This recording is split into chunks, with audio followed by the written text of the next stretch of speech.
Especiales de Convicción Radio. Temas fundamentales para el sostenimiento del combate católico de hoy. Conferencias, monográficos y entrevistas con contenidos imprescindibles para la comprensión de la realidad. Son un real aporte para la comprensión de muchísimos temas relevantes de la religión. Especiales de Convicción Radio. La Legión Macabea ha organizado durante el año una serie de exposiciones sobre el Concilio Vaticano. Y hoy nosotros vamos a comentar de manera rápida y sintética, porque el tema es vasto, pero las cosas principales. Vamos a comentar un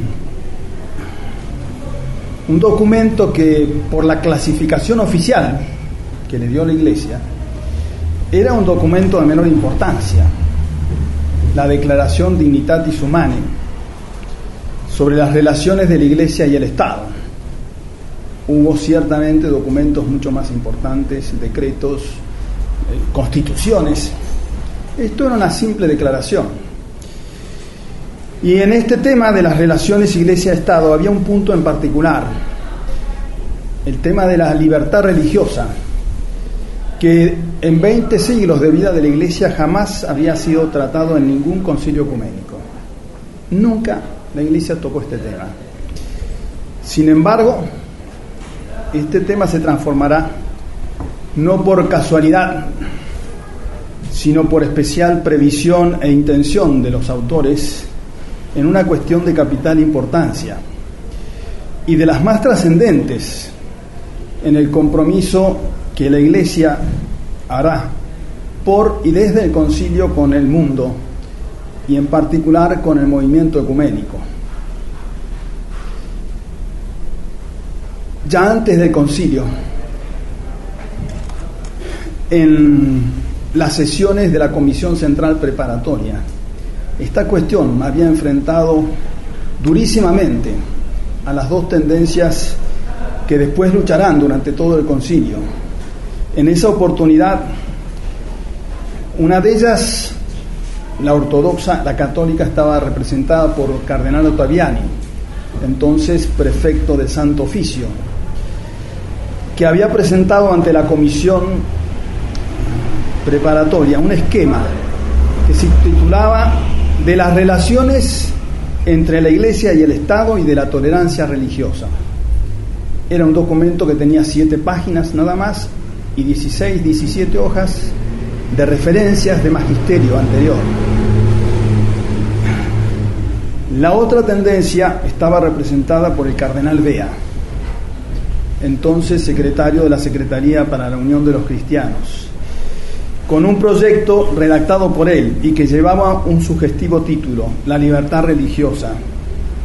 El documento tenía 14 páginas y ni una sola referencia al magisterio anterior, porque no lo había, en el sentido que él quería dar a este tema. Ningún texto fue objeto de tantas redacciones y revisiones como el de la Dignitatis Humanae. 6 borradores distintos se presentaron ante la Asamblea de los Padres Conciliares, que fueron rebotados y vueltos a redactar, hasta que fue promulgado recién el penúltimo día del concilio, el 7 de diciembre de 1965.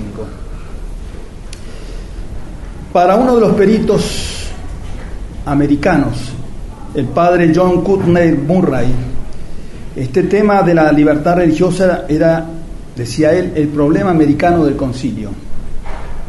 Y un obispo americano también, hablando en nombre de casi todos sus pares americanos, decía que era de la mayor importancia que la Iglesia se mostrase ante el mundo moderno como la campeona de la libertad. Y hablaba de la libertad civil, de la libertad humana, pero particularmente de la libertad en materia de religión. A esta tesis en favor de la libertad religiosa se opuso, siguiendo los pasos de los cardenales Ottaviani, Brown, Ruffini, un número importante de los padres del concilio. Entre ellos estaba nuestro fundador, Monseñor Lefebvre, quien en una intervención suya, que fue leída por él durante las sesiones del concilio, decía, la tenía Monseñor como una concepción nueva de los enemigos de la Iglesia, recordando que era una esperanza masónica que el concilio proclamara la libertad religiosa. Si ustedes recuerdan, Monseñor también hace referencia en el libro de Le Strollaron, lo que el cardenal Bea había hecho antes del concilio. Había ido a visitar en Nueva York a la Knight para preguntarles qué esperaban ellos del concilio, la libertad religiosa. Un tema entonces apreciado por los enemigos de la Iglesia, y el texto que se aprueba pretende ser, como el mismo texto lo dice, fruto de la verdad y la justicia y de una investigación a fondo de la sagrada tradición y la doctrina de la Iglesia, de las cuales el concilio saca a la luz cosas nuevas, coherentes siempre con las tradiciones.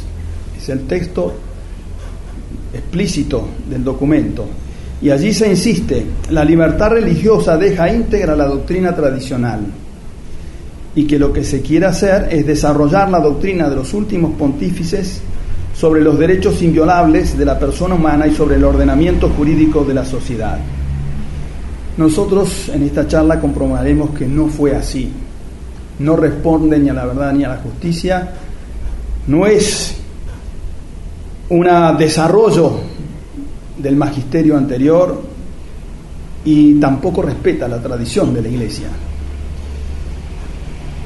Nunca en ningún concilio un documento estuvo tan lleno de incoherencias, de contradicciones, ambigüedades, sofismas, como esta declaración sobre las relaciones de la Iglesia al Estado, y que lleva como título las dos primeras palabras del texto latino, Dignitatis Humanae.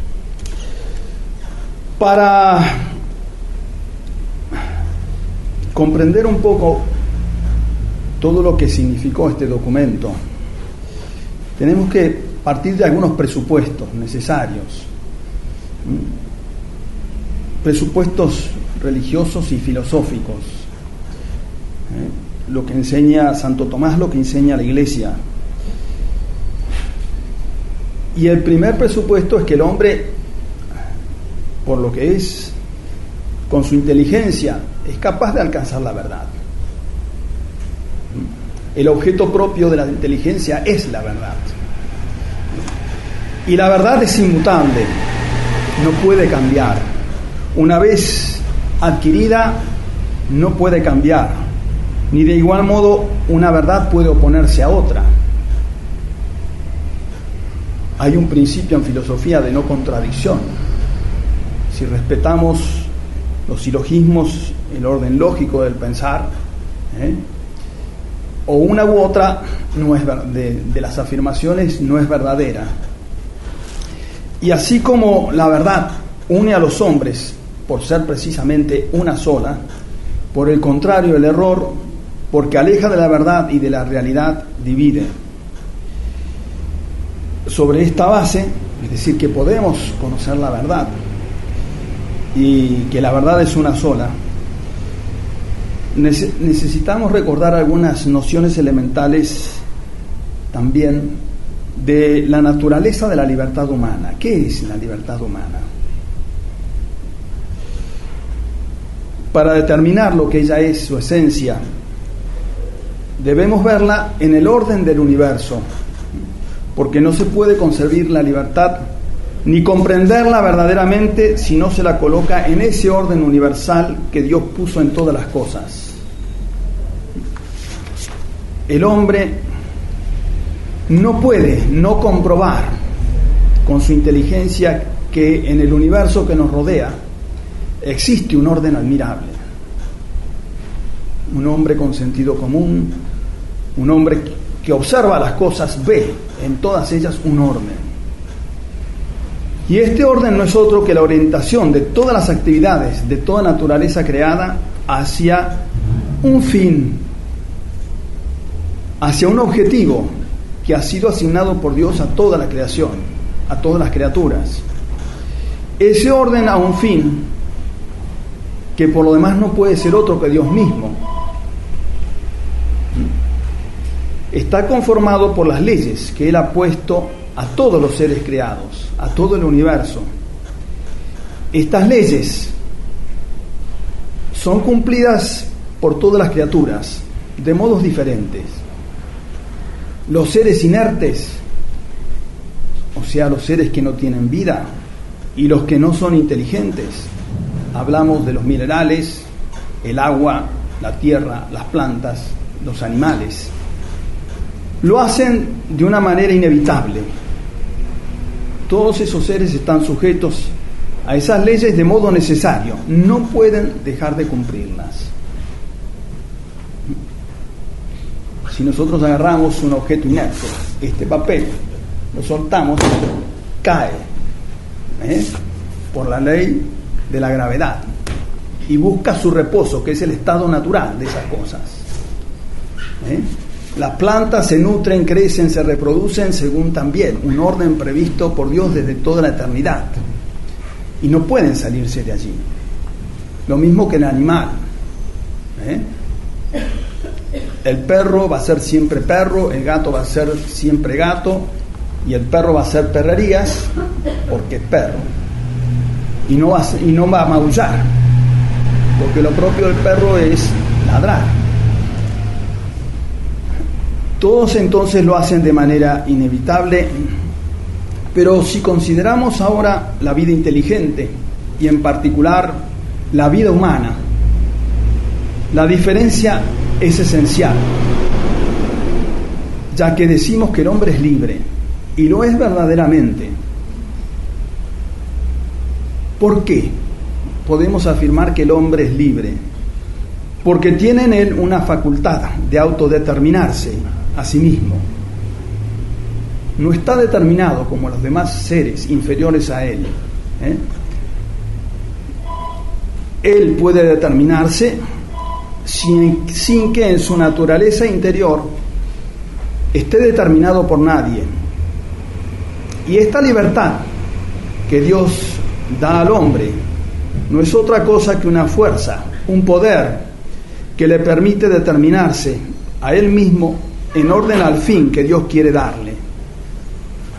Por eso se la define, siguiendo a Santo Tomás, como vis electiva mediorum servato ordine finis, que traducido es poder, vis, la fuerza, de elegir entre los medios, conservando siempre el orden al fin. El fin le viene dado por Dios, le viene impuesto por Dios. El hombre puede elegir entre los distintos medios que lo llevan a él. Esto es lo que hace la diferencia radical con los demás seres inferiores al hombre. Mientras que el animal está condicionado internamente por las leyes que lo determinan, el hombre, al contrario, puede determinarse a sí mismo sin que nadie pueda interferir en su elegir, en su capacidad de elegir, en su capacidad de hacer esto o no hacerlo. El hombre tiene ese poder, hacer o no hacer las cosas, elegir esto o lo otro. El hombre ciertamente puede ser martirizado para obtener de él algo, pero aún en el medio del martirio, nadie puede llegar a hacerle creer en la intimidad de su libertad una cosa que él no quiere creer, o hacerle querer una cosa que no quiere querer.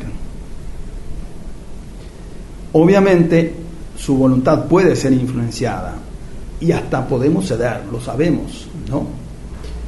Hasta puede llegar a expresar durante una tortura, por ejemplo, algo que se ajusta a lo que exigen sus verdugos.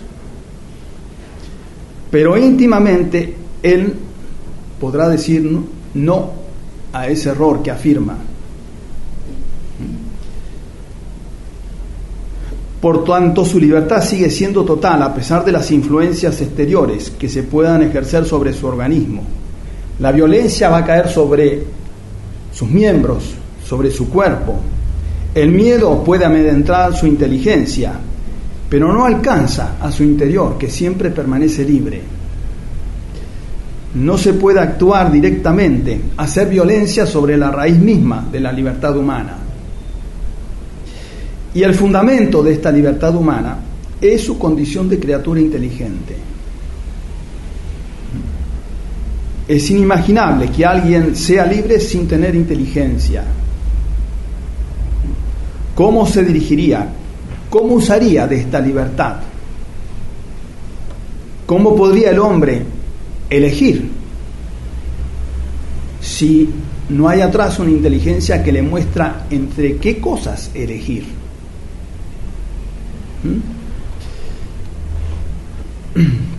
No es concebible entonces la libertad sino en un sujeto con inteligencia y voluntad. Por un lado, la inteligencia entonces en los hombres, en nosotros, capaz de conocer la verdad, porque es su objeto propio, capaz de conocer la ley por la que Dios gobierna todo el universo y lo lleva a su fin, y que Dios mismo manifiesta a los hombres de distintas maneras, por la ley natural, por la ley divina positiva, los mandamientos, la revelación, por las leyes humanas dadas por los hombres, ya sea en el ámbito civil, ya sea en el ámbito eclesiástico, la iglesia, las leyes de la iglesia. Y por otro lado está esta facultad, su libre albedrío, su voluntad, por la cual él quiere, adhiere por su propio movimiento, por su propia decisión, por su propia determinación, esta ley de Dios. El hombre conoce por la inteligencia la ley y aplica su voluntad a cumplirla. La sana filosofía nos habla, y esto también es importante recordarlo, de dos libertades. Se distingue entre libertad psicológica y libertad moral. León XIII, en una encíclica que tienen que leer todos ustedes, La Libertas, prestantísimos, señala bien la diferencia que hay entre la libertad psicológica y la libertad moral. Dice él, la libertad psicológica es la libertad en su ser físico, la facultad de hacer o no hacer que tiene el hombre. Hacer esto o no hacerlo, de elegir esto o lo otro. La libertad moral, en cambio, dice, es la aplicación de esta libertad en la elección de los medios que le permitan alcanzar el fin del hombre, que está determinado por las leyes que la inteligencia alcanza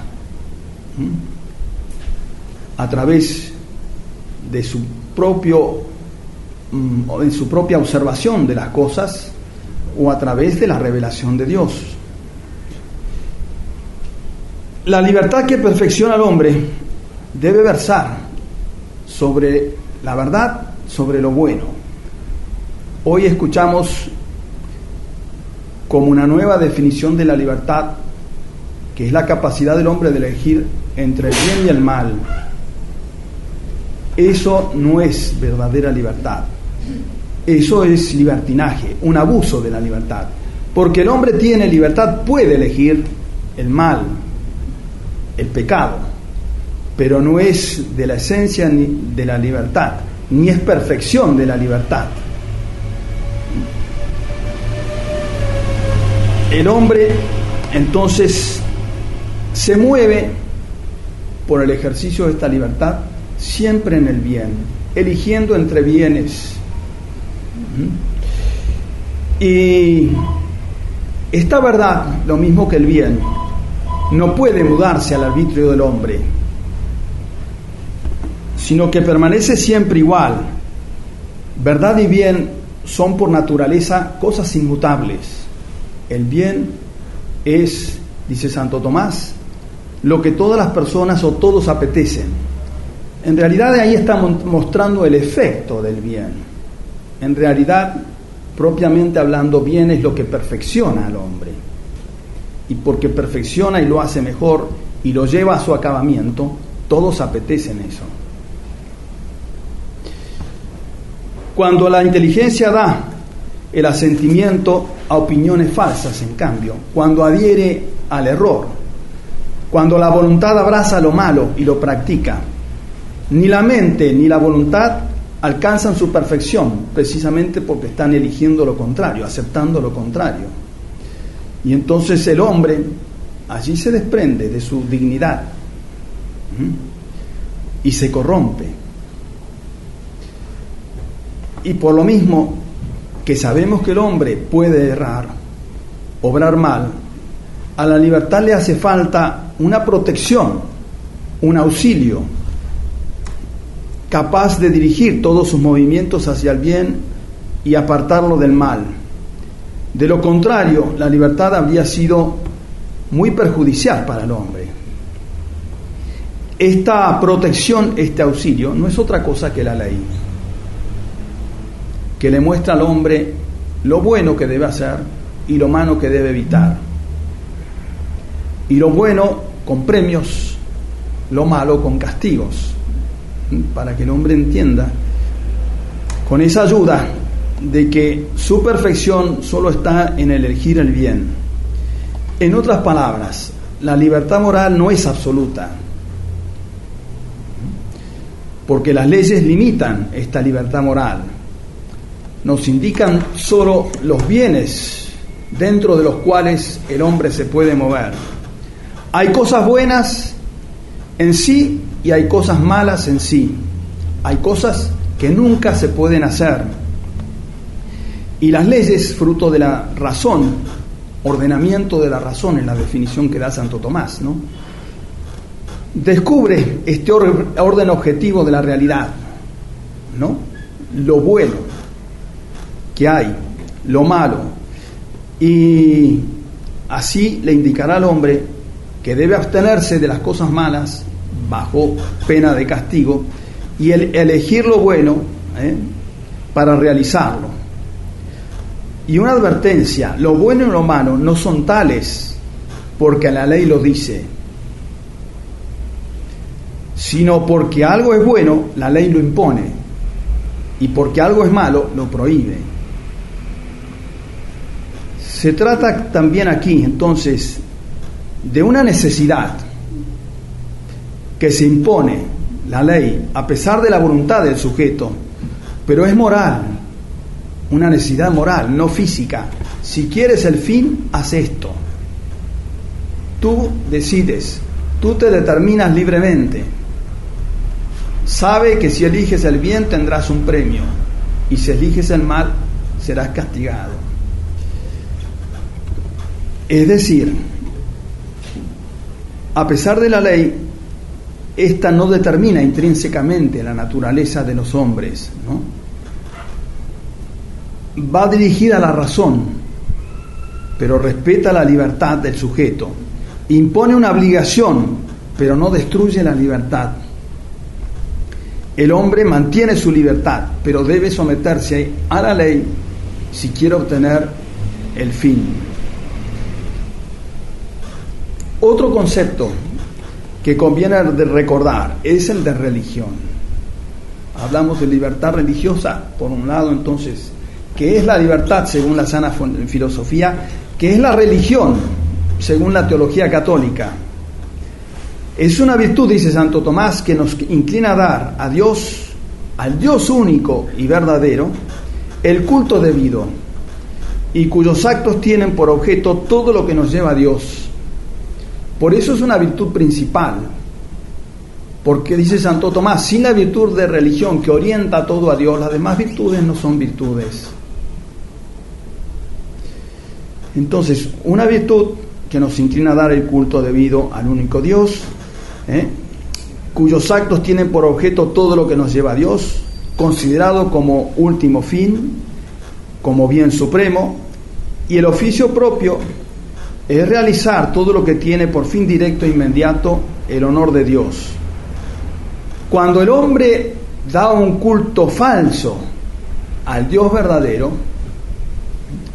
no practica ningún acto religioso, de religión verdadera, practica lo que se llama superstición, comete un pecado y de suyo grave, porque está dando al Dios verdadero un culto que no es el debido. Pero también está la otra oportunidad o posibilidad, es dar culto a un falso Dios. Y eso se llama superstición idolátrica. Y si se pregunta cuál es la religión verdadera que el hombre debe practicar, como hay tantas y se oponen radicalmente entre sí, la respuesta la da al unísono la razón y la naturaleza, la religión que Dios ha mandado, y que es fácilmente reconocible por medio de ciertas notas exteriores con las que la providencia ha querido distinguirla. Solo en ella, en la religión que Dios ha enseñado a los hombres, el hombre practica verdaderamente la religión, la virtud de religión. Es en este ámbito entonces y con estos límites que debemos considerar el tema de las obligaciones del hombre para con Dios, su deber de religión y el tema de la libertad religiosa. ¿De qué se trata cuando el concilio habla de libertad religiosa? Este tema es inmenso. Nosotros lo vamos a circunscribir a unos pocos temas, pero de suyo abarca muchísimas cosas. Abarca lo que nosotros somos, nuestra propia naturaleza de criaturas hechas a imagen y semejanza de Dios. Y por tanto también a la misma sociedad humana y aún a la Iglesia. Implica en última instancia ni más ni menos tocar el tema de la realeza social de nuestro Señor, el derecho público de la Iglesia a ser reconocida por el Estado, defendida por el Estado, y en concreto las obligaciones que tiene este poder público de defender la verdadera religión, de enfrentarse y limitar a las falsas religiones, ya veremos cómo. El deber del hombre de adorar a Dios donde y como Él quiere ser adorado. Nos limitaremos a exponer solo 4 puntos para compararlos con el magisterio tradicional de la Iglesia. Hay un principio fundamental que afirma la Declaración Dignitatis Humanae, y es el siguiente. Dice el texto: la persona humana tiene derecho a la libertad religiosa, que se funda realmente en la dignidad misma de la persona humana, en su misma naturaleza, y que comprende el que no se le impida que actúe conforme a ella, es decir, no se le impida de practicar su culto, cualquiera que sea, en privado y en público, solo o asociado con otros, dentro de los límites debidos y con tal que se respete el justo orden público. Es un falso principio, pero este falso principio ha tenido su sanción magisterial por el concilio, aprobado por el Papa. ¿Y por qué es falso? Ha sido para la vida de la Iglesia y para los mismos estados y las almas como un cáncer que lo destruye desde su interior. Un falso principio que en sí es más devastador que una guerra mundial y que ha arrastrado a la apostasía a millones de personas. Para entenderlo, vamos a ver 4 puntos que están sugeridos explícita o implícitamente en la declaración. Primero y esencial, el fundamento mismo de la libertad religiosa, puesto, como dijimos, en la dignidad humana y sus derechos fundamentales. para la Iglesia conciliar y posconciliar, la libertad religiosa es uno de los derechos fundamentales del hombre, de los derechos humanos. Y más, es el principal de todos. Y los últimos papas han dicho que es como el test de cómo funcionan los demás derechos humanos. El segundo tema es el derecho a no ser impedido en la práctica privada o pública de las falsas religiones. Un tercer punto es la no confesionalidad del Estado. Y el último que vamos a ver es la no intervención del Estado en favor de la verdadera religión. Entonces, primero la dignidad humana y los derechos fundamentales del hombre. En la primera frase del texto conciliar se dice: la dignidad de la persona humana es para el hombre de hoy objeto de una conciencia cada día mayor, y aumenta el número de quienes exigen que el hombre en su actuación goce y use de su propio criterio y de libertad responsable, no movido por coacción, sino guiado por la conciencia de su deber. Esta exigencia de libertad en la sociedad humana mira sobre todo lo que concierne al libre ejercicio de la religión en la sociedad. Y termina afirmando que el concilio declara estas aspiraciones o anhelos del espíritu como conformes con la verdad y la justicia. Estos anhelos, entonces, que se respete su dignidad y su libertad. Más adelante insiste: cuanto este concilio vaticano declara acerca del derecho del hombre a la libertad religiosa, tiene su fundamento en la dignidad de la persona, cuyas exigencias han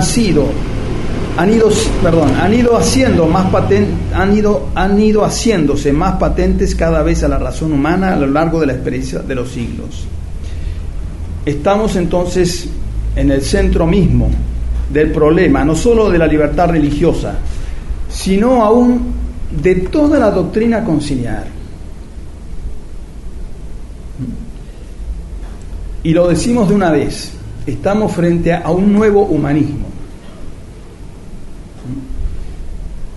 El humanismo liberal, el humanismo mariteniano, que se dice católico y que no significa sino un antropocentrismo. Dios ya no es el centro de las cosas, del universo, sino el hombre, con todas sus consecuencias respecto a la libertad religiosa. Entonces debemos preguntarnos, en primer lugar, ¿qué entiende el concilio por dignidad humana? ¿Qué es para el concilio la dignidad humana? ¿Es cierto que estas aspiraciones son conformes a la verdad y a la justicia? ¿Acaso no debería decirse, en realidad, que ella, entendida católicamente, está siendo olvidada, menospreciada y rebajada cada vez más? Lo que está afirmando el concilio, en cambio, es que lo que funda la libertad religiosa es la dignidad de la naturaleza humana, independiente de su adhesión a la verdad y al bien. Olvidando de una vez dos cosas fundamentales: lo que nos revela la Sagrada Escritura, precisamente al comienzo mismo de el Génesis, la caída de la dignidad humana de nuestros primeros padres, del estado de dignidad en que Dios los había creado y puesto en el paraíso, y de todos los hombres como consecuencia de esa caída, del pecado original. Y también deja de lado lo que significó la restauración de esa dignidad humana herida, caída, la restauración que llevó nuestro Señor Jesucristo en la redención. Oh Dios, decimos en el ofertorio, que maravillosamente formaste la naturaleza humana y más maravillosamente la reformaste.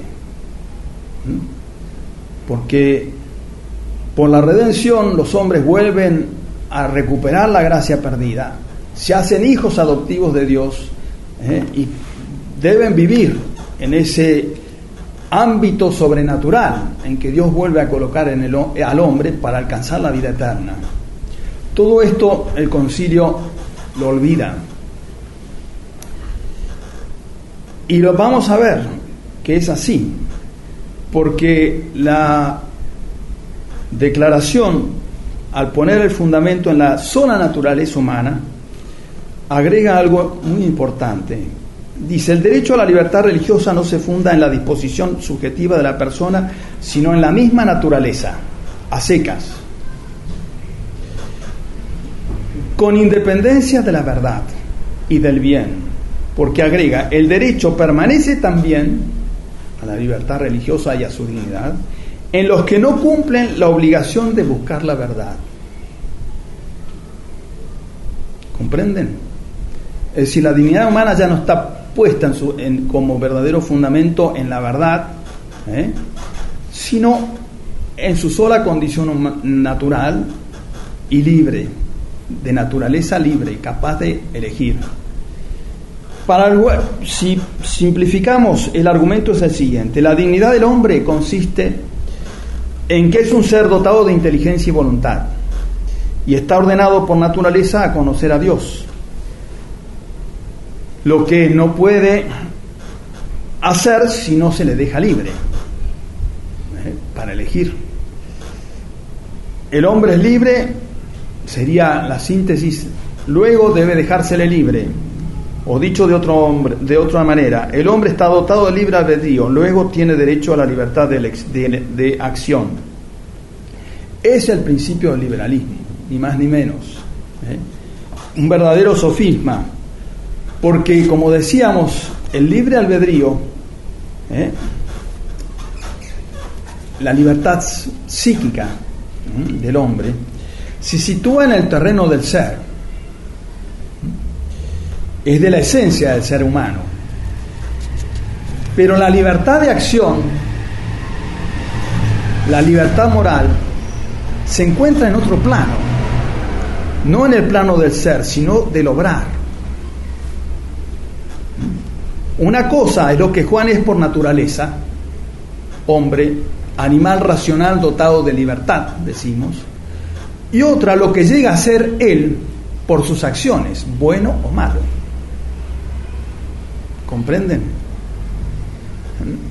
Su dignidad radical es lo que corresponde a lo que él es, pero su dignidad terminal, de perfección, consiste en su adhesión libre, sin estar necesitado a la verdad y al bien, sujetarse a las leyes, vivir según las leyes que lo llevan al fin.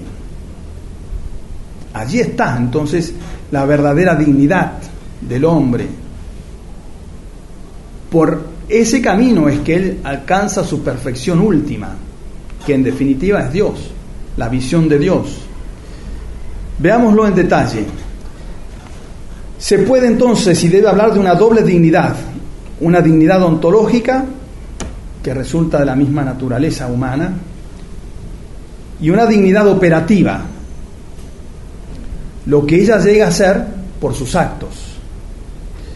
La dignidad ontológica de la persona humana consiste en la nobleza de su naturaleza, hecha, creada, esa persona, a imagen y semejanza de Dios, dotada, dice Santo Tomás, de inteligencia y voluntad, o libre albedrío.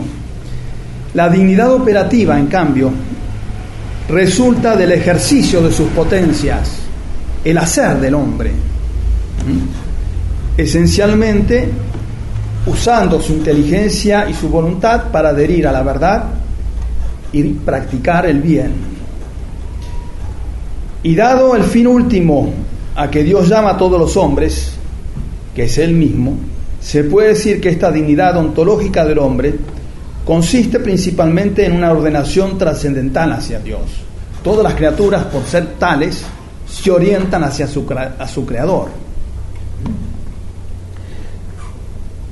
Y también esta orientación hacia Dios funda en el hombre el deber de buscar al verdadero Dios, a la verdad, a la verdadera religión, y adherir a ella y practicar en ella el culto con que Dios quiere ser adorado.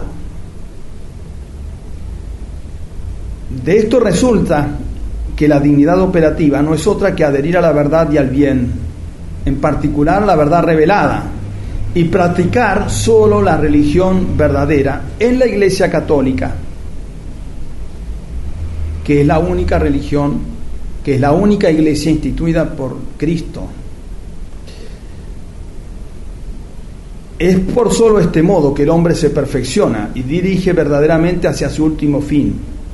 Y se sigue igualmente de todo esto que si el hombre falla, adhiriendo al error,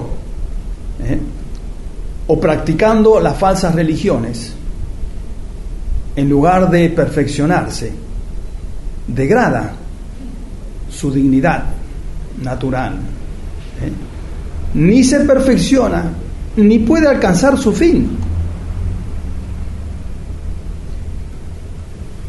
En conclusión, no hay verdadera dignidad de la persona humana fuera de la verdad y del bien.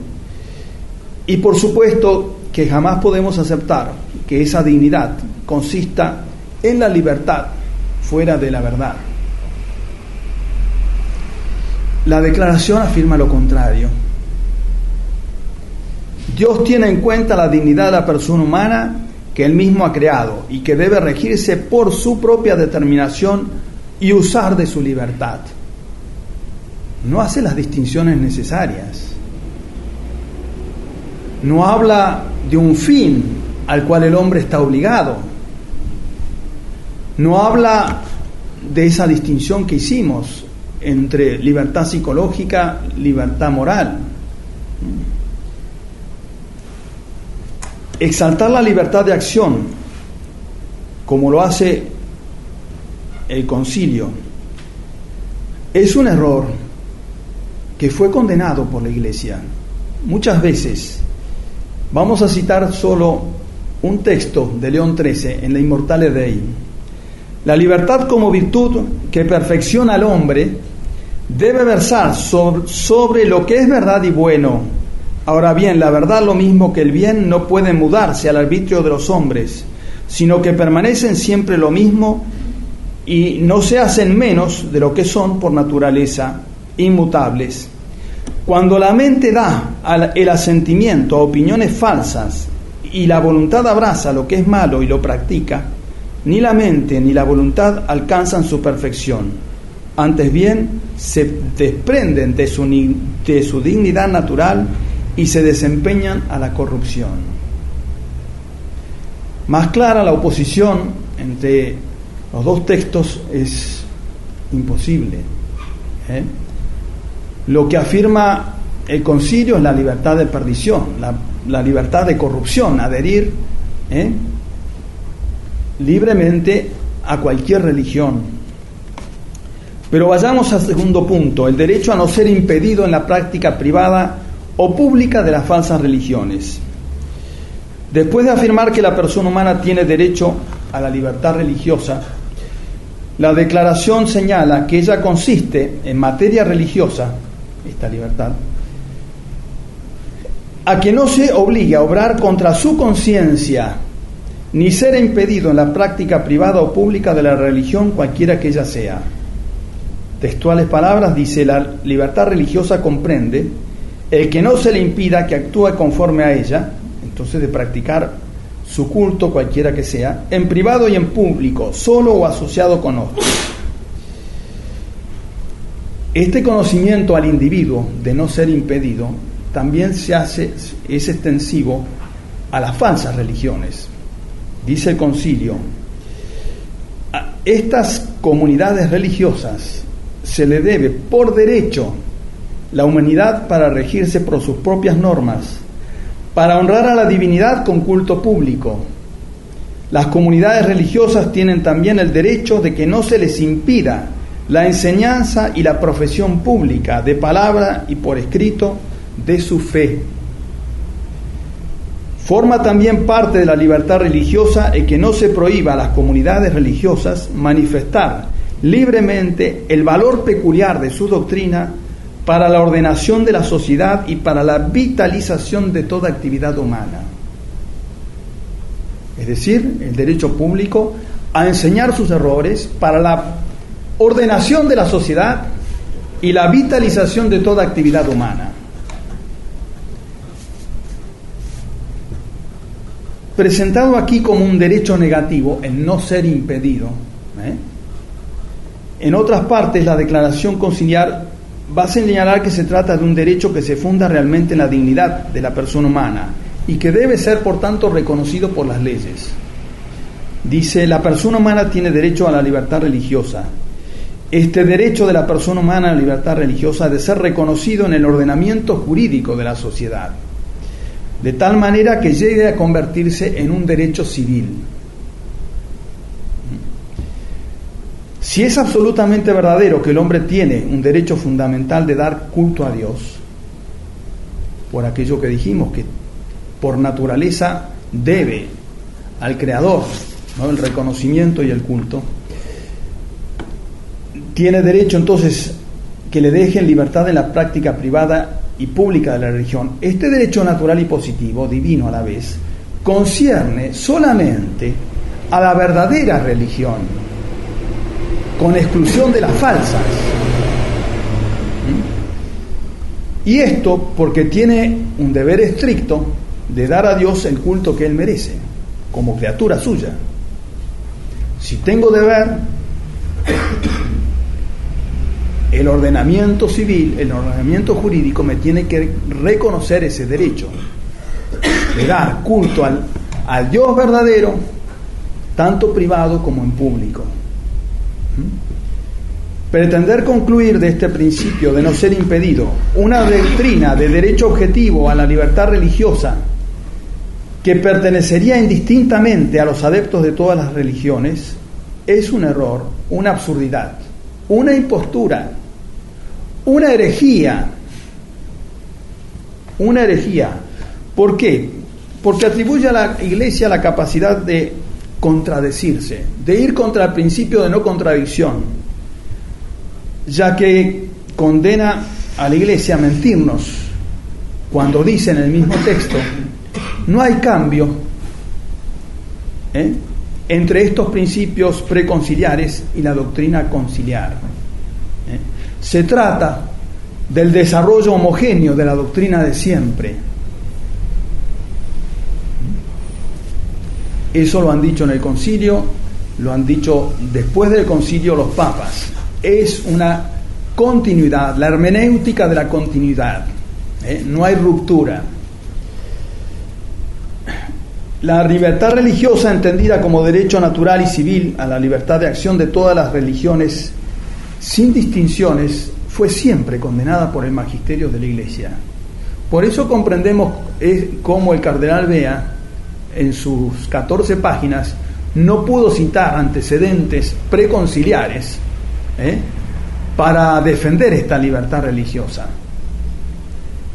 Porque no solamente no había silencio, sino una condena explícita de esta libertad religiosa. Monseñor habla en su libro en el libro de Le Destronaron, de un engaño, de la astucia, ¿no es cierto?, de estos hombres, porque decía él, al no poder definir al no poder definir como derecho el ejercicio de todo culto, ya que tal derecho no existe para los cultos erróneos, se las ingeniaron para formular un derecho natural a la sola inmunidad, que valga para los adeptos de todos los cultos, es decir, en no ser molestados, en no ser impedidos. Así, seguía diciendo Monseñor, todos los grupos religiosos, poderoso calificativo para disimular la Babel de las religiones, gozarían naturalmente de la inmunidad de toda coacción en su culto público a la divinidad suprema. ¿De qué divinidad se trata? Y también se beneficiarían del derecho de no ser impedidos de enseñar y de manifestar su fe. ¿Qué fe? Públicamente, oralmente y por escrito. Qué confusión, ¿no? Entonces, qué galimatías. Todo reducido al mismo pie de igualdad y gozando todos de los mismos derechos. Esta apelación al derecho negativo es importante que lo toquemos, porque es una verdadera maniobra de astucia. Hablar aquí de derecho negativo equivale a distinguir entre derecho a no ser impedido de hacer y el derecho a hacer. Y esta distinción es un sofisma. ¿Por qué? Enseña Santo Tomás que toda negación se funda en una afirmación. Si se tiene el derecho de no ser impedido, negación, entonces derecho negativo, es porque se tiene el derecho de obrar. La afirmación. En palabras claras, si se tiene el derecho de no ser obstaculizado en la práctica religiosa, cualquiera que sea, es porque se tiene el derecho de practicarlo. Cuando esta doctrina se extiende a todas las religiones, el derecho al libre ejercicio privado o público de su culto, cuando se extiende al derecho de enseñar y difundir cualquier doctrina, estamos ciertamente ante una doctrina nueva, falsa, contraria a lo que siempre enseñó la Iglesia. Pero el concilio parece no recordar que había afirmado al comienzo mismo de su texto dejar intacta la doctrina tradicional del deber social del hombre y de toda la sociedad para con la verdadera religión. Entonces, si sigue intacto eso, ¿cómo afirmar lo contrario?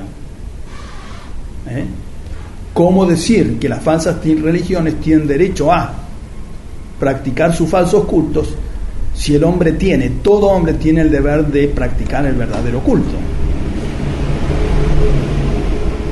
Solo la verdad y el bien, volvemos a decir, fundamentan la libertad moral, la facultad de moverse en el bien. Y solo a esta verdad y bien, le corresponde en el plano social el derecho y facultad de exigir y de ejercer. El error, el mal, no pueden jamás ser reconocidos por la ley como un derecho ni del individuo ni de los grupos de individuos. La Iglesia siempre juzgó que no era lícito que las diversas formas de culto divino gocen del mismo derecho que la verdadera religión. Hay una encíclica también, que es clave para nuestro tema, la Quanta Cura de Pío IX. Él tenía en esa encíclica como opinión errónea la de que la libertad de conciencia y de cultos es derecho propio de cada hombre, que debe ser proclamado y asegurado por la ley en toda sociedad bien constituida, y que los ciudadanos tienen derecho a una unímoda libertad, que no debe ser coartada por ninguna autoridad eclesiástica y civil. Un error, entonces, una enseñanza errónea, lo que hoy enseña el concilio. Y hablaba de los hombres que, aplicando al Estado el impío y absurdo principio del llamado naturalismo, tienen la osadía de enseñar que la forma más perfecta del Estado y el progreso civil exigen imperiosamente que la sociedad humana sea constituida y gobernada sin consideración a la religión, católica obviamente, ¿no? Y como si ésta no existiera, o por lo menos sin hacer diferencia alguna entre la verdadera religión y las religiones falsas. Y seguía diciendo el Papa, y contradiciendo la doctrina de la Sagrada Escritura, de la Iglesia y de los Santos Padres, no temen afirmar que el mejor gobierno es aquel en el que se reconoce al poder político la obligación de reprimir con sanciones penales a los violadores de la religión católica, salvo cuando la tranquilidad pública lo exija. Entonces, el mejor gobierno es el que no reprime las falsas religiones. Es lo que él tiene como teoría errónea, ¿no? De esta idea absolutamente falsa del régimen político, pasan sin escrúpulo a defender aquella teoría errónea, fatal para la Iglesia Católica y la salvación de las almas, que nuestro predecesor Gregorio XVI llamaba locura. Es decir, que la libertad de conciencia y de cultos es un derecho libre de cada hombre, que debe ser proclamado y garantizado legalmente en todo Estado bien constituido. Unos años después, León XIII, en la encíclica Libertas, volverá a afirmar lo mismo, diciendo: no es en manera alguna lícito pedir, defender ni conceder la promiscua libertad de cultos, con otros tantos derechos como otros tantos derechos que la naturaleza ha dado al hombre. Y Pío XII va a ser mucho más claro todavía. En un congreso internacional de juristas católicos va a recordar un principio incontestable de siempre. Dice: ninguna autoridad humana, ningún Estado, ninguna comunidad de Estados, sea el que sea su carácter religioso, puede dar un mandato positivo o una positiva autorización de enseñar o de hacer lo que sería contrario a la verdad religiosa o al bien moral. Lo que no corresponde a la verdad y a la norma moral no tiene objetivamente derecho alguno, ni a la existencia, ni a la propaganda, ni a la acción. Y el no impedirlo por medio de leyes estatales y de disposiciones coercitivas puede, sin embargo, hallarse justificado por el interés de un bien superior y más universal. Entonces, el error, el mal, la mentira no tienen ninguna clase de derechos y deben ser reprimidos. Pero a veces la Iglesia los tolera en razón de un bien superior o para evitar un mal mayor. Es la verdadera doctrina de la tolerancia, que es simplemente un hecho y no un derecho. Deja ser lo que existe. Es entonces el principio de la tolerancia de los cultos falsos, que está expresado de tal manera que nos muestra clarísimamente que nunca la Iglesia le puede, ni el hombre puede concederlo a esta tolerancia, concederle el carácter de derecho. León XIII lo había admitido ya y lo había afirmado el siglo anterior. Decía él: si las circunstancias lo exigen, se pueden tolerar las desviaciones a la regla cuando éstas son introducidas con vistas a imitar más grandes males, sin elevarlas aún así a la dignidad de derechos, visto que no puede haber ningún derecho contra las leyes eternas de la justicia. Y agregaba: plazca a Dios que esas verdades fueran comprendidas por aquellos que se ufanan de ser católicos, adhiriendo muy obstinadamente a la libertad de conciencia y a la libertad de cultos. Y a otras libertades de la misma especie decretadas a fin del último siglo por los revolucionarios y constantemente reprobadas por la Iglesia. Estos principios tienen origen desde mucho antes, ¿no? Pero así como fundamento en la sociedad, en la Revolución Francesa. Pasemos al otro tema, la no confesionalidad del Estado. Creo que en esas citas está claro que son magisterios opuestos, mejor dicho, un magisterio verdadero y otro que no sé si es magisterio. La no confesionalidad del Estado. El concilio entra otra vez en contradicción consigo mismo, porque sí es cierto que se deja íntegra la doctrina tradicional católica, como dice, acerca del deber moral de los hombres y de las sociedades para con la verdadera religión y la única Iglesia de Cristo, no habla de otorgar a ésta el derecho natural y primordial de un reconocimiento especial de parte del Estado, ni siquiera aún en una nación con mayoría católica. ¿Cuál es el deber moral de la tradición que la tradición católica enseña respecto al Estado y la religión? En la doctrina católica suponían varias cosas este deber moral del Estado respecto a la verdadera religión. Primero, reconocer a la religión católica como la única religión del Estado, con exclusión de cualquier otra religión. Honrar a Dios por el culto público de la sociedad misma, del gobierno mismo. Conformar sus leyes a las leyes positivas de Dios y de su Iglesia, a la ley natural misma. Procurar el bien común de manera que no solo se evite todo aquello que sea nocivo a la libertad de la Iglesia, sino también se favorezca positivamente el bien de la Iglesia. Proteger esta plena libertad de la Iglesia católica, no impedirle, antes bien ayudarla a cumplir íntegramente con su misión, sea en el ejercicio de su magisterio, sea en el orden del culto, en la administración de los sacramentos, en el cuidado pastoral de los fieles. Reglamentar y moderar las manifestaciones públicas de los otros cultos. Prohibirles la enseñanza pública, la manifestación pública de su fe. ¿Por qué? Porque es un pecado de escándalo. Es un pecado de escándalo. ¿Qué es el escándalo? Arrastrar a los otros hombres al mal, al pecado. Y la difusión pública de las falsas religiones hace que los hombres abandonen la verdad para adherir al error.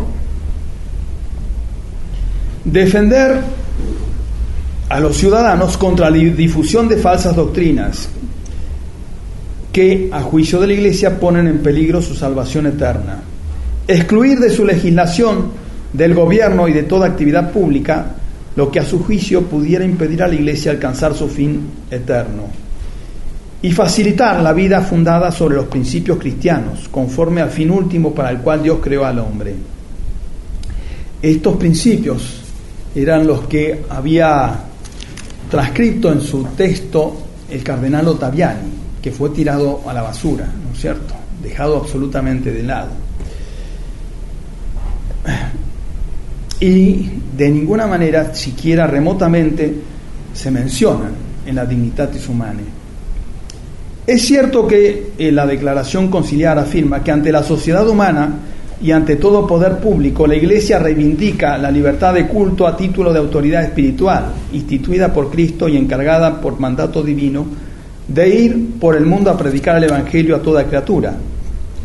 Y reivindica igualmente la libertad en tanto asociación de hombres que tienen el derecho de vivir dentro de la sociedad civil según los preceptos de la fe cristiana.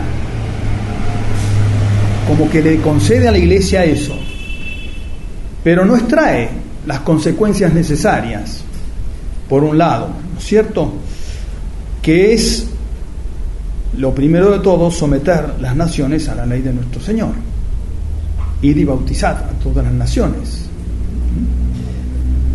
Y en segundo lugar, no reconoce a la Iglesia como sociedad perfecta y divina, la pone en el plano de las sociedades humanas. ¿Qué es lo que dice? Reivindica para sí la libertad en tanto asociación de hombres que tienen derecho de vivir dentro de la sociedad según los preceptos de la fe cristiana. Una sociedad más. Como puede ser el Club de Ferrocarril Oeste o cualquier secta, ¿no es cierto?, que esté reconocida por el Estado como persona jurídica, sin ningún menosprecio para los...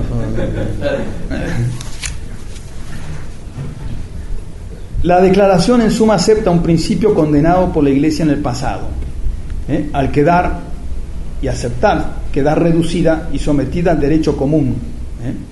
Insinúa, es cierto, la posibilidad de un reconocimiento especial de las leyes, pero inmediatamente queda claro que no se debe impedir la libertad de las falsas religiones. Dice en el parágrafo 6, si considerar las circunstancias peculiares de los pueblos se da a una comunidad religiosa un especial reconocimiento civil en la ordenación jurídica de la sociedad, por supuesto que podría ser cualquiera. Los musulmanes reconocen la ley musulmana como religión oficial. Es necesario que a la vez se reconozca y respete el derecho a la libertad en materia religiosa a todos los ciudadanos y comunidades religiosas. En síntesis, propone, sin decirlo, la separación de Iglesia y Estado. Un Estado, entonces, indiferente, un Estado ateo, un Estado laico, laicista, que dialoga y otorga iguales derechos con todas las religiones. Esos principios llevan a esas conclusiones: el laicismo, el indiferentismo, la separación de Iglesia de Estado. Esta es una de las bombas de tiempo de las que hablaba Monseñor en su momento, y que han ido explotando en el tiempo postconciliar. Términos ambiguos, omisiones, que abrieron las puertas a la doctrina heterodoxa condenada por la Iglesia. Juan Pablo II va a hablar de este laicismo, ¿no? En 1995 dice, hablando de un laicismo no compatible con la libertad religiosa, y que es restricción de la libertad hasta promover un desprecio e ignorancia de lo religioso en general, relegando la fe a la esfera de lo privado. Y habla de una laicidad como un lugar de comunicación entre las diversas tradiciones espirituales y la nación en una sociedad pluralista. Fíjense entonces cómo este laicismo que acepta lo religioso es bueno. En una sociedad pluralista donde las religiones dialogan, ayudan al hombre a ponerse en contacto con lo trascendente, a asegurar la trascendencia del hombre. Benedicto XVI en Turquía, ante el cuerpo diplomático, señala que este país optó por un régimen de laicidad, distinguiendo claramente sociedad civil y religión, a fin de permitir que cada una sea autónoma en su ámbito propio, respetando siempre la esfera de la otra. Y ante el presidente de Italia, en la visita que le hizo a principio de año, creo que fue de este año o del año pasado, no recuerdo, decía: las relaciones entre la Iglesia y el Estado italiano están basadas en un principio anunciado por el Concilio Vaticano II, según el cual la comunidad política y la Iglesia son independientes y autónomas, cada una en su propio terreno. Ambas, sin embargo, aunque por diversos títulos, están al servicio de la vocación personal y social del hombre. Parece legítima y provechosa una sana laicidad del Estado, una laicidad positiva que garantice a cada ciudadano el derecho de vivir su propia fe religiosa con auténtica libertad, incluso en el ámbito público. Entonces, igualdad a todas las religiones. En septiembre, en su viaje a Francia, va a ir más lejos. Decía: la laicidad de por sí no está en contradicción con la fe. Diría incluso que es fruto de la fe. Palabras textuales. Puesto que la fe cristiana desde sus comienzos era una religión universal y por tanto no identificable con un Estado. Es una religión presente en todos los estados y diferente de cada estado. Para los cristianos ha sido siempre claro que la religión y la fe no están en la esfera política, sino en otra esfera de la vida humana. El Estado no es una religión, sino una realidad profana con una misión específica. Y cuando va a Estados Unidos, aplaude la laicidad como modelo de las naciones. Lo que me encanta de Estados Unidos es que comenzó con un concepto positivo de laicidad. Querían tener un Estado laico, secular, que abriera posibilidades a todas las confesiones. Así nació un Estado voluntariamente laico, que debía ser laico precisamente por amor a la religión en su autenticidad, que solo se puede vivir libremente, modelo fundamental digno de ser tenido en cuenta también en Europa. Pero duda, ¿no es cierto?, de estas afirmaciones, duda que sea evidente esta doctrina, y por eso ante el presidente de Francia decía: es cada vez más necesaria una nueva reflexión sobre el significado auténtico y sobre la importancia de la laicidad. Hay que estudiar el tema. Es fundamental insistir en la distinción entre el ámbito político y el religioso para tutelar la libertad religiosa de los ciudadanos.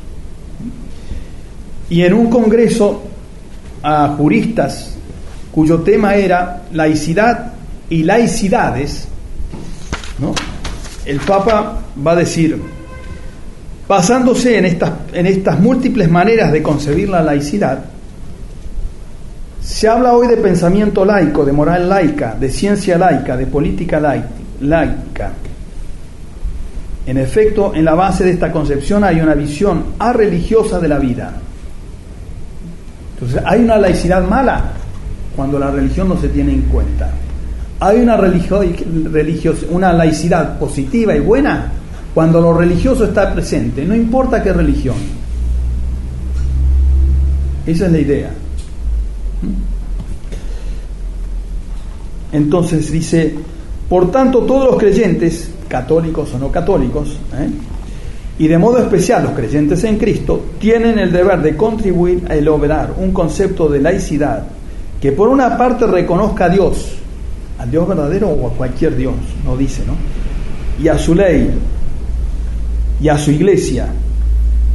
¿Qué iglesia? La iglesia conciliar, o la iglesia de siempre, el lugar que le corresponde en la vida humana, individual y social, y que por otra parte respete la legítima autonomía de las realidades terrenas. Entonces hay una separación, fíjense ustedes, entre el deber religioso y lo que es profano, lo que es del mundo. El hombre es uno solo. Las cosas profanas debe espiritualizarlas o usarlas para alcanzar la vida eterna, pero no ese corte que insinúa el Papa, ¿no? Estas distinciones de laicismo, laicidad, sana laicidad, positiva laicidad, son sofismas, ¿no?, que ocultan un liberalismo católico y que busca escapar a las condenas de siempre de la Iglesia. León XIII había hablado de este laicismo como liberalismo de tercer grado. Decía él: aquel en que la ley divina alcanza solo la vida y conducta particular, pero no la vida del Estado, de la que brota la perniciosa consecuencia de la separación de Iglesia y Estado, contrario a la naturaleza misma que pide a la sociedad proporcione medios para vivir según la ley de Dios. Pío IX hablaba de esta laicidad como simplemente liberalismo católico. Y dice, lo condenaría 40 veces si fuera necesario. Se empeñan en conciliar la luz con las tinieblas, la verdad con el error. Y Pío XII dice: donde el Estado se ajusta por completo a los prejuicios del llamado laicismo, fenómeno que cada día adquiere más rápidos progresos y obtiene mayores alabanzas, y donde el laicismo logra sustraer al hombre, la familia y al Estado del influjo benéfico y regenerador de Dios y de la Iglesia Católica, se sigue que aparezcan señales cada vez más evidentes y terribles de la corruptora falsedad del viejo paganismo. Lleva al paganismo entonces, ¿no? Y en la Quas Prima, sobre el reinado de nuestro Señor, Pío XI decía: de lo que llamamos la peste de nuestros tiempos es el laicismo, sus errores y sus tentativas impías. Entonces la religión de Cristo fue poco a poco tratada como igual a los falsos cultos y ubicada con una chocante indiscreción sobre el mismo nivel. Pasemos al último punto y hagamos una conclusión. El último punto que nos sugiere la declaración Dignitatis Humanae, es la no intervención del Estado en favor de la verdadera religión. Si el Estado no puede ser confesional, lo que vimos en el otro punto, menos tendrá el deber ni el derecho de defender a la religión católica, sino que a todas las religiones deberá tratarlas por igual. Por eso la Dignitatis Humanae dice: la protección y promoción de los derechos inviolables del hombre es un deber esencial de toda autoridad civil. Entre los derechos del hombre, ¿cuál es el principal? La libertad religiosa, el fundamental, dijimos, ¿no? Debe pues la potestad civil tomar eficazmente a su cargo la tutela de la libertad religiosa de todos los ciudadanos y proveer a que la igualdad jurídica de los ciudadanos jamás ni abierta ni ocultamente sea lesionada por motivos religiosos, y a que no se haga discriminación entre ellos. Y agrega aún: la autoridad civil, cuyo fin propio es velar por el bien común temporal, excede su competencia si pretende dirigir o impedir los actos religiosos. Sin ninguna distinción, de nuevo, entre la verdad y el error, entre la verdadera religión y la falsa religión, entre la Iglesia Católica y las demás sectas, y las sectas. El magisterio católico, en cambio, por León XIII, enseñaba absolutamente otra cosa. Prohíbe la justicia y védalo también la razón, que el Estado sea ateo, o lo que viene a parar en el ateísmo, que se comporte de igual modo con respecto a las varias que llaman religiones, concediendo a todas indiferentemente los mismos derechos.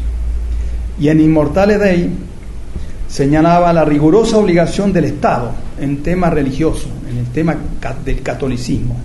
El Estado tiene el deber de cumplir por medio del culto público las numerosas e importantes obligaciones que lo unen con Dios. Tiene la estricta obligación de admitir el culto divino en la forma con que el mismo Dios ha querido que se le venere.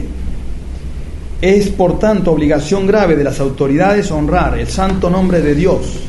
Entre sus principales obligaciones debe colocar la de favorecer la religión, católica por supuesto, defenderla con eficacia, ponerla bajo el amparo de sus leyes, no legislar nada que sea contrario a la incolumnidad de aquella, dar todas las facilidades a los ciudadanos para el logro del sumo bien, la primera y principal de las cuales consiste en procurar una inviolable y santa observancia de la religión, cuyos deberes unen al hombre con Dios.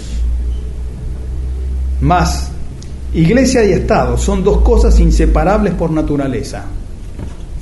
Benedicto decían cosas separables. Son dos cosas inseparables por naturaleza. Y añadía: entre ambas potestades es necesario que exista una ordenada relación unitiva, comparable a la que se da en el hombre entre el alma y el cuerpo. Bien importante e interesante esta unión entre Iglesia y Estado, equiparable a la unión que hay entre el alma y el cuerpo. Este argumento es de Santo Tomás, con todas las letras. La unión que hay entre el alma y el cuerpo no es una unión accidental, es una unión sustancial. Por eso la importancia de cómo deben ser esas relaciones entre Iglesia y Estado, que no son las que propone el concilio, ¿no? Santo Tomás, precisamente tomando esta analogía con el cuerpo y el alma, nos daba el orden de esta subordinación. Decía él: la potestad secular, el Estado, está sometida a la espiritual como el cuerpo y al alma, y por eso no hay juicio usurpado si un prelado espiritual se entromete en las cosas temporales en cuanto a aquellos asuntos en que la potestad secular le está sometida, o a los que la potestad secular deja a su cuidado. Y en un texto, en una obra suya importantísima, sobre el régimen de los príncipes, dice él: el fin de la muchedumbre asociada es vivir virtuosamente, pues que los hombres se unen en comunidad civil a fin de obtener de ella la protección para vivir bien. Y el vivir bien para el hombre no es otra cosa que vivir según la virtud. Pero este fin no puede absolutamente ser el último, puesto que el hombre, atendida a su alma inmortal, está destinado a la bienaventuranza eterna, y la sociedad instituida en provecho del hombre no puede prescindir de aquello que es su bien supremo. Entonces, una advertencia: el Estado no debe prescindir en sus funciones del bien trascendente, del bien último del hombre, no que le corresponda a él directamente buscarlo, eso es propio de la Iglesia, pero el Estado no puede desatenderlo. Y sigue diciendo Santo Tomás: no es pues el último fin de la asociación humana la vida virtuosa, sino el llegar por medio de una vida de virtudes a la felicidad sempiterna. Ahora bien, el que guía y conduce a la consecución de la eterna bienaventuranza no es otro que Jesucristo, el cual encomendó este cuidado acá en la tierra no a los príncipes seculares, sino al sacerdocio por él instituido, y principalmente al sumo sacerdote, a su vicario, el romano pontífice. Luego, el sacerdocio cristiano y principalmente al romano pontífice debe estar subordinados todos los gobernantes civiles del pueblo cristiano. Pues a aquel a quien pertenece el cuidado del fin último, deben estar subordinados aquellos a quienes pertenece el cuidado de los fines próximos e intermedios. Bien lógico y bien claro. Cuál sea la competencia de cada uno en este ámbito de las acciones humanas es un tema largo, no lo podemos tocar, pero es un tema para estudiarlo. Conclusión: el pretendido derecho fundamental de la libertad religiosa no es, como es visto, fruto homogéneo del magisterio de la Iglesia, ni encuentra apoyo alguno en la revelación del Antiguo Testamento, ni en el Nuevo Testamento, ni tampoco en los padres de la Iglesia. Ningún padre de la Iglesia se puede encontrar que haya hecho una defensa siquiera indirecta o remota de este falso principio. Por el contrario, San Agustín, por ejemplo, dice lo siguiente: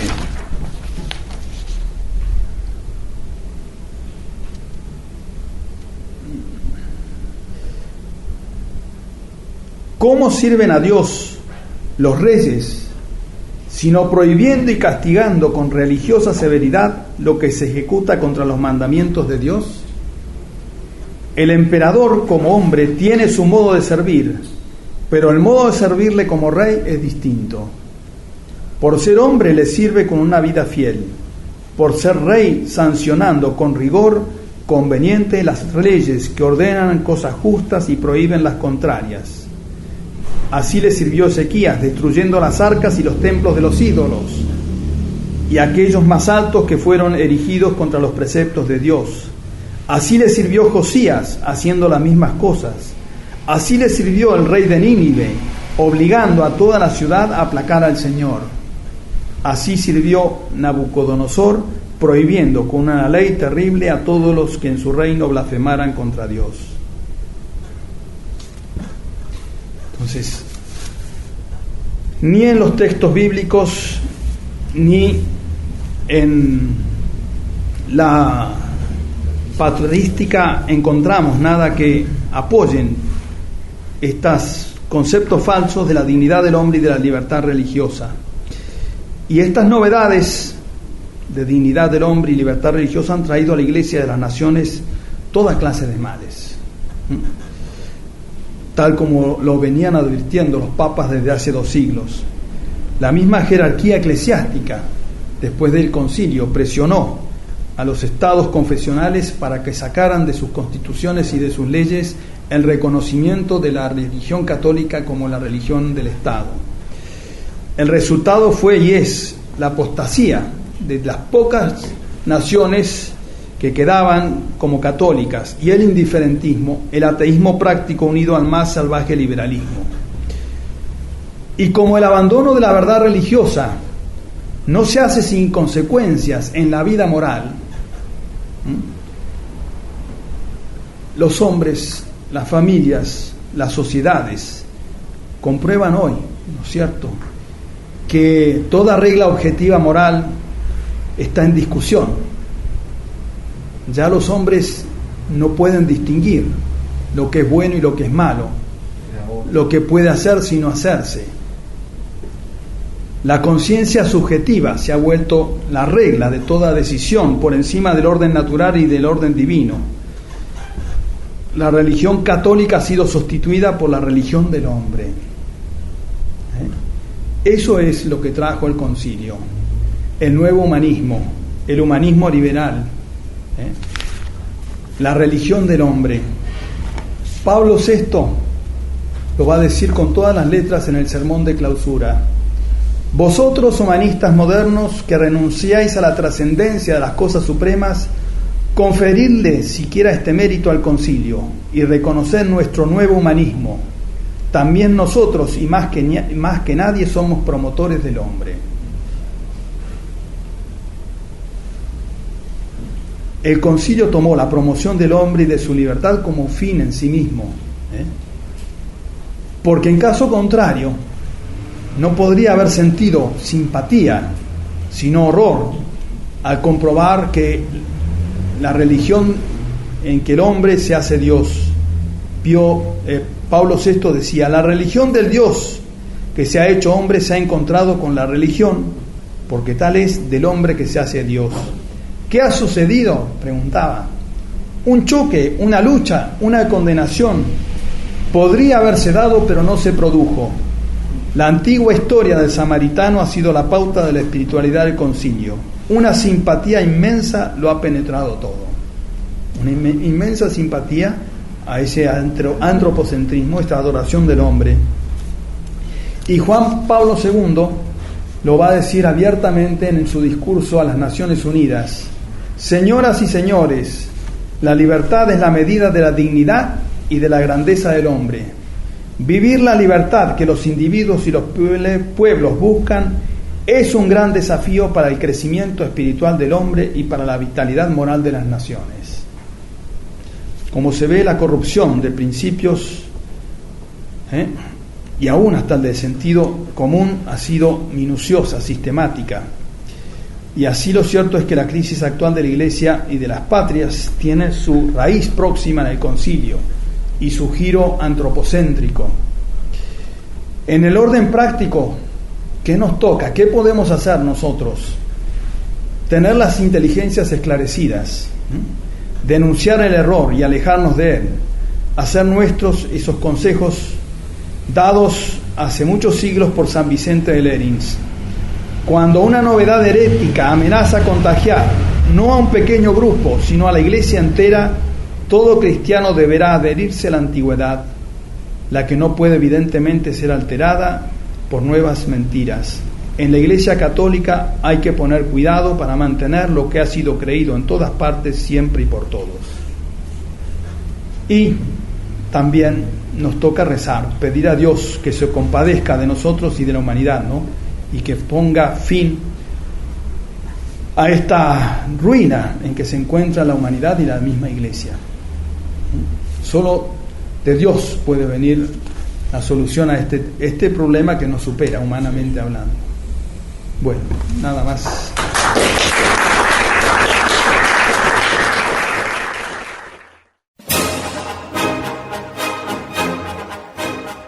Especiales de Convicción Radio. Temas fundamentales para el sostenimiento del combate católico de hoy. Conferencias, monográficos y entrevistas con contenidos imprescindibles para la comprensión de la realidad. Son un real aporte para la comprensión de muchísimos temas relevantes de la religión.